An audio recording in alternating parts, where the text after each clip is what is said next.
Imagine you're a college freshman heading into your first lecture. You navigate the crowded hallways, find the right door, and reach for the handle, only to be stopped by a federal agent in tactical gear demanding to see your ID. Sharing a classroom with Barron Trump meant this was the daily reality for students at New York University in the fall of 2024. We typically picture the families of presidents living in highly controlled, heavily fortified government compounds, far removed from the unpredictability of a dense city campus. In fact, it's rare for a president's child to navigate public educational spaces at all. You have to go back to the late 1970s and Jimmy Carter's presidency to find the last time a first kid attended a public school.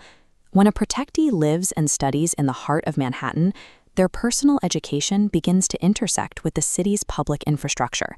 This logistical intersection began in early 2017. Rather than immediately relocating to Washington after the inauguration, the family decided Barron would finish his fifth grade year in New York. Securing a protectee in this environment is expensive.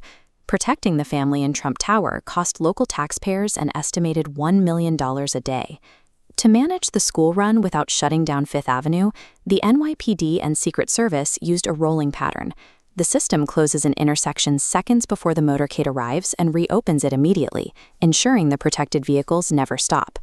Every daily commute requires a highly choreographed tactical operation that temporarily rewrites city traffic laws, block by block.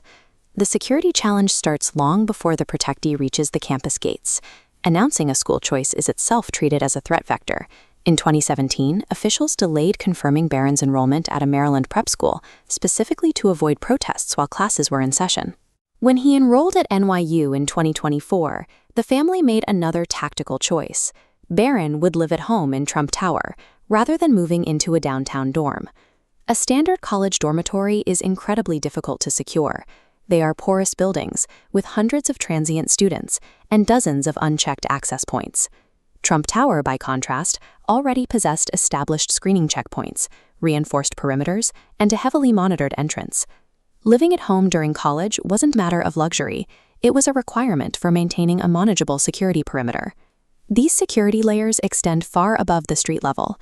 The Federal Aviation Administration established a specific restricted zone over the residence, officially known as Prohibited Area P-75. P-75 projects a permanent 1 nautical mile radius around the tower, reaching 1,000 feet into the air.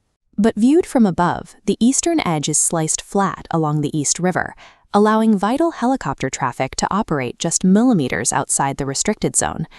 A single resident's requirements are powerful enough to carve new boundaries into some of the busiest airspace on the planet. Providing a normal educational experience for a modern protectee is a logistical impossibility. Even standard childhood activities require massive intervention.